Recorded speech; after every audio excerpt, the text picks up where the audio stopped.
Assalamualaikum warahmatullahi wabarakatuh. Waalaikumsalam warahmatullahi wabarakatuh. Kami dari kelompok 4 ingin mempresentasikan PPT kami yang sudah kami buat.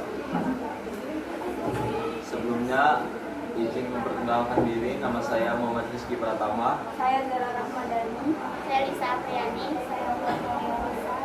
Saya Igusti Ayu.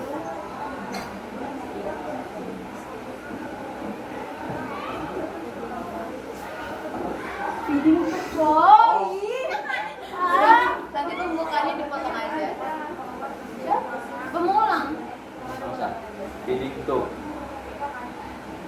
Pemberian makanan melalui selang adalah cara untuk memberikan nutrisi ketika Anda tidak dapat makan atau minum dengan cara aman melalui mulut.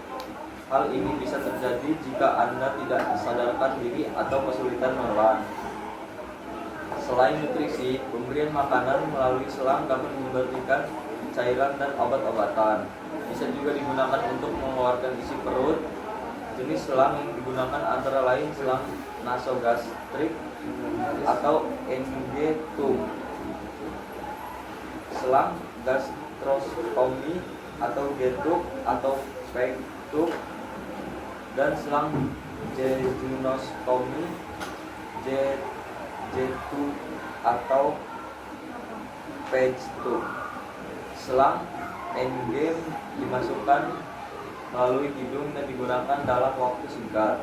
G-tube dan J-tube dimasukkan melalui sayatan kecil di kulit perut dan untuk menggunakan jangka panjang.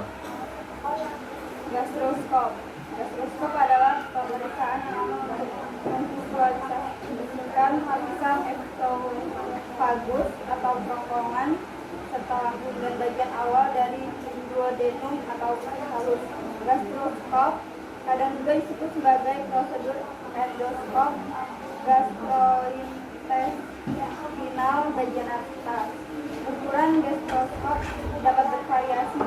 Endoskop bagian atas standar memiliki diameter eksternal sekitar 8 sampai 9,8 mm. Endoskop gastrointestinal yang lebih baru mungkin memiliki diameter yang lebih kecil hingga mencapai 5 sampai 6 mm. Selain itu, gastroskop sekarang ini biasanya dilengkapi dengan lampu dan kamera kecil di dunia. Gastroskop dimasukkan melalui mulut dan dengan hati-hati didorong melalui esophagus menuju perut dan halus. Kemudian kamera gastroskop menangkap gambar dari bagian dalam kerongkongan, lambung, dan usus halus ditampilkan pada monitor. Hal ini dilakukan untuk mengetahui adanya kanker lambung dan untuk memeriksa temuan abnormal yang terdeteksi pada CT scan atau foto ronsen.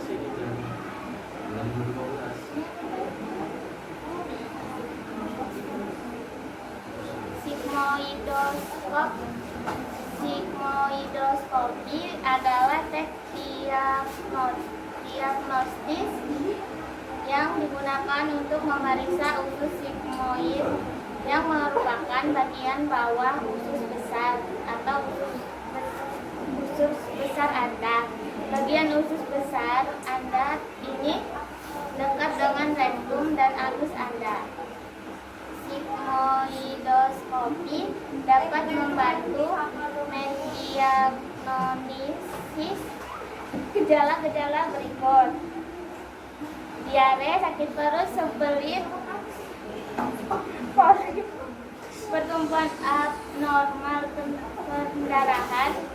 Sigmoidoskopi juga dapat digunakan untuk mengambil sampel jaringan atau biopsi, dan itu dapat digunakan untuk menghilangkan polip atau wasir pembengkakan pembuluh darah di rektum dan anus Anda. Sigmoidoskopi dilakukan menggunakan tabung tipis dan fleksibel yang disebut sigmoidoskop. Tabung memiliki lampu kecil dan kamera. Tabung dimasukkan ke dalam anus Anda dan bergerak perlahan melalui rektum Anda ke bagian bawah usus besar Anda. digunakan untuk meniupkan udara ke dalam usus besar Anda, yang membuat usus besar membengkak sedikit untuk meningkatkan visibilitas. Stomatoscope merupakan suatu alat kesehatan berbentuk selang yang digunakan untuk membilas atau menutup perut dan biasanya digunakan untuk proses pengambilan getah lambung. Stomatoscope juga bermanfaat untuk pemberian nutrisi pada protein yang tidak dapat menelan dari mulut dan sebagai ventilator mekanis. Stomatoscope adalah tabung atau selang berkarat atau plastik fleksibel yang dimasukkan melalui hidung, turun melalui kerongkongan dan masuk ke perut. Selang NGT berbahan silikon jadi lentur dan dapat digunakan selama rata-rata 1-3 bulan pemasangan.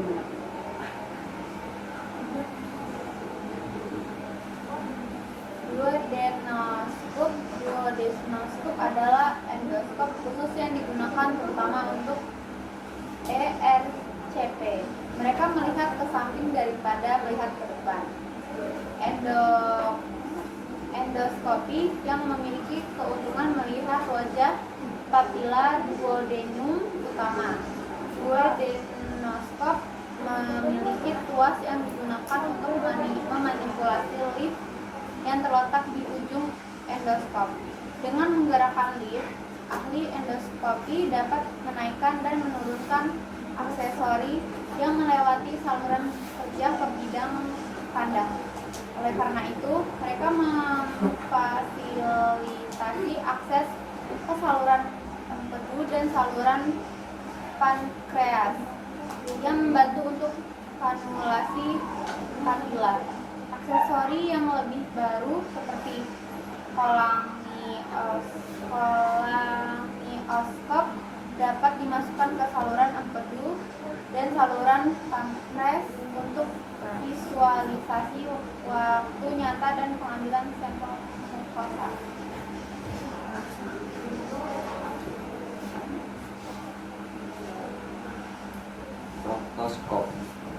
Proktoskop secara harfiah adalah tabung logam atau plastik berongga lurus dengan lampu dan lensa kecil di ujungnya yang memungkinkan spesialis melakukan pemeriksaan rektum secara mendetail. Proktoskop medis atau sigmoidoskopi kaku adalah prosedur untuk memeriksa rektum dan anus. Proktoskop juga biasanya disebut tabung berongga dengan lampu kecil di titik. Alat ini juga dapat digunakan untuk mengambil sampel jaringan untuk biopsi sebagai alat screening kanker. Produksi ini juga membantu mengidentifikasi penyebab lain pendarahan rektum dan anus seperti wasir.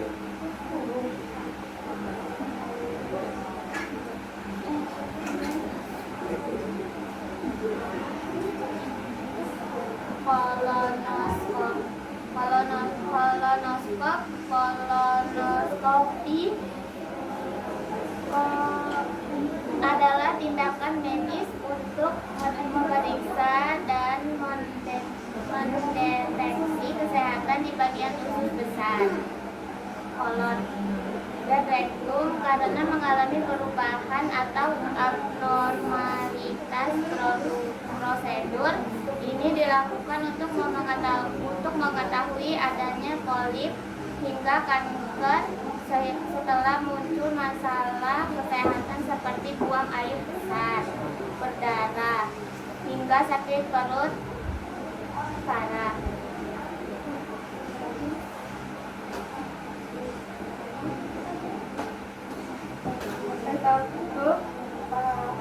Disebutkan atau anda digunakan untuk pemberian larutan enema atau obat di dalam rektum. Alat medis yang digunakan melayani sudah besar untuk berbagai keperluan seperti mengatasi nyeri dan penurunan demam, mengeluarkan udara dari mengurangi tekanan dan turun, mengatakan fase lain yang rektum dan gas Anoskop adalah pemeriksaan saluran anus dan rektum dengan anoskop untuk membantu mendiagnosis kondisi anal dan rektum. Prosedur yang menggunakan ruang lingkup menyala khusus yang disebut anoskop atau apexculum anal. Anoskop memungkinkan penyediaan layanan kesehatan Anda untuk melihat lapisan rektum bawah dan anus Anda untuk memeriksa tanda-tanda cedera atau penyakit. Rektum bawah Anda adalah beberapa inci terakhir dari tulisan. Anoskop adalah tabung berongga plastik atau logam berdiameter kecil sedikit lebih lebar dari jari dengan sisipan yang disebut obturator. Perangkat ini memiliki panjang sekitar 5 inci. Dengan sistem pencernaan GERD, gastroesophageal reflux disease, penyakit asam lambung yang terjadi ketika asam lambung naik ke kerongkongan. Gejalanya berupa sensasi terbakar di dada, nyeri dada, kesulitan menelan, mual, muntah, dan batuk. Diare, gangguan pencernaan yang ditandai dengan frekuensi buang air besar yang lebih dari 3 kali dan tekstur feses yang cair. Diare bisa disebabkan oleh makanan yang tidak higienis atau mengandung kuman. Sembelit, gangguan pencernaan yang ditandai dengan frekuensi buang air besar yang kurang dari 3 kali dalam seminggu dan disertai dengan kesulitan buang air besar.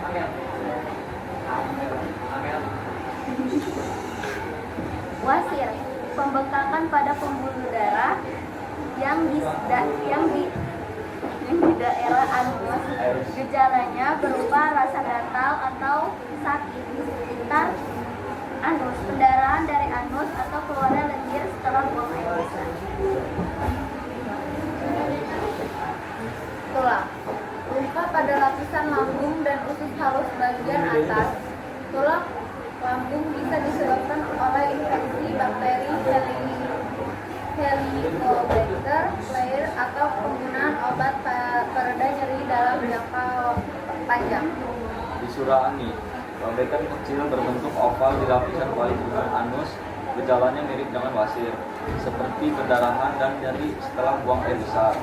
Penyakit seliak, gangguan pencernaan yang disebabkan oleh reaksi sistem imun terhadap bagian gejalanya berupa diare, perut, kelelahan, dan penurunan berat badan. Batu empedu merupakan contoh gangguan pencernaan yang terjadi akibat cairan empedu mengandung terlalu banyak kolesterol dan limbah. Sisa metabolisme gangguan ini juga dapat terjadi jika pelekasan empedu mengalami hambatan. Sekian presentasi dari kelompok kami. Wassalamualaikum warahmatullahi wabarakatuh.